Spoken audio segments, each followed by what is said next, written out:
శ్రీ గురుభ్యో నమ. శ్రీమాత్రే నమ. సత్సంగ పరివారానికి సాదర ఆహ్వానం. జగన్మాత అనుగ్రహంతో ఈరోజు మనం జగద్గురువులు శ్రీ శ్రీ ఆదిశంకరాచార్య విరచిత సౌందర్య లహరి స్తోత్రంలోని 83వ శ్లోకాన్ని సూక్ష్మంగా తెలుసుకునే ప్రయత్నం చేద్దాం. గం గణపతి నమ. శ్రీమాత్రే నమః.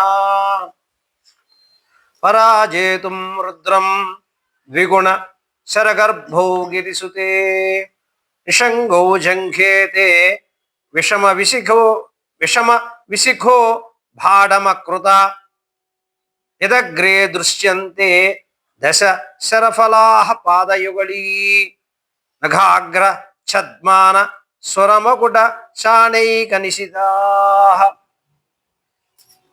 శ్రీమాత్రే నమ.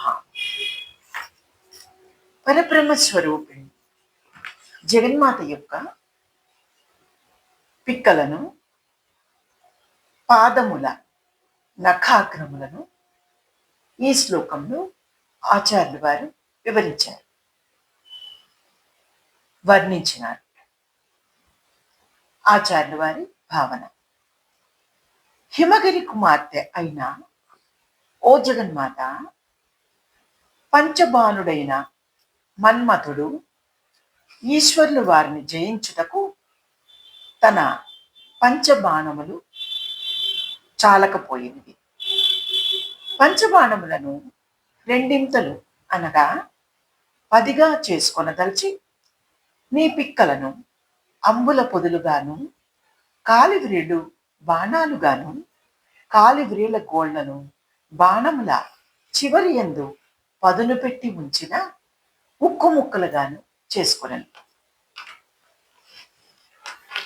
ఇంద్రాది దేవతలు తల వంచి నీ పాదములకు నమస్కరించుచున్నప్పుడు వారి కిరీటములు యందు ఉన్న మణుల అన్న ఒరిపిడి రాళ్లచే పదునెక్కిన నీ కాలివేళ్ల గోళ్ళు ఆ బాణములకు ములుకులుగా కనబడుచున్నవి. ఇక అంతరార్థమేమనగా, జగన్మాత పాదములకు నమస్కరిస్తున్న దేవేంద్రాది దేవతల కిరీటములలోని మణుల ఒరిపిడిచే జగన్మాత నఖాగ్రములు పదునెక్కినట్లు సాధనచే ప్రతి వ్యక్తికి గల జ్ఞానము, 4 అంతఃకరణములు, 5 తన్మాత్రలు కలిపి మొత్తం 10 ఇంద్రియములు పదును పెట్టబడతాయి. ఈ 10 ఇంద్రియములు ప్రతి వ్యక్తిలో ఉన్న మన్మధుని అంబుల పొదిలో గల 10 బాణములుగా ఆచార్యులు వారు చెప్పి ఉన్నారు. లలితా సహస్రంలో హయగ్రీవులు వారు ఇంద్రకోప పరిక్షిప్త స్మరతూనా భజింగిక అని జగన్మాతను స్తుతించారు. ఇంద్రగోప పరిక్షిప్త స్మరతూనా భజింగిక అని జగన్మాతను స్తుతించారు. ఇంద్ర అనగా పరమైశ్వర్యము, మోక్షము అని అర్థం. గోప రక్షించున్నది, స్మర చింతింపతగినది, జంఘిక పుట్టుక.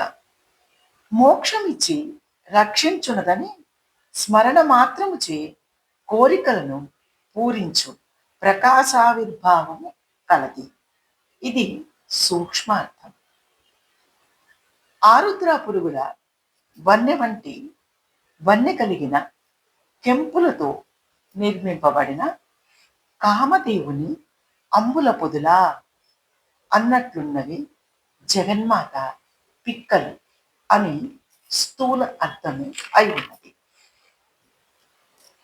ఆరుద్ర పురుగులు వర్షాకాలంలో పుట్టను. అవి ఎక్కువ ఎరుపుతనంతో ఉండడం. ఆ ఆరుద్ర పురుగులు మన్మధుని అంబుల పొదిని చుట్టూ అతికినచో ఎంత అందముగా ఉండునో అంతటి అందమైన పిక్కలు కలిగినది. అనగా సాటిలేని పిక్కలు జగన్మాతకు కలిగి ఉన్నవి అని అర్థం.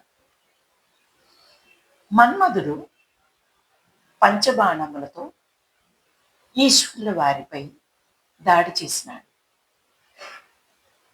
అట్టి దుశ్చర్యకు మన్మధుడు ఈశ్వరుల వారి కోపాగ్నికి భస్మమైనాడు.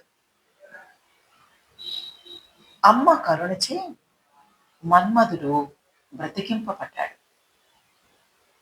ఇప్పుడు మన్మధుడు తన 5 బాణములు ఈశ్వరుల వారిపై జయించలేనని పార్వతీమాత పిక్కలు, నఖాగ్రములు తన 5 బాణములను కలిపి మొత్తం 10 బాణములు చేసుకొని ఈశ్వరుల వారిపై అపర్ణ తపస్సు అనే ఉపాసనా విద్యను ప్రయోగించి ఈశ్వరుల వారు పార్వతీదేవిని వివాహం చేసుకునేటట్లు సాధించినాడు.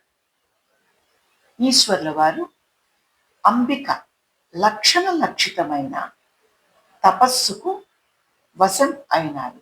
కానీ మన్మధుని 5 బాణములకు వశం అవలేదు.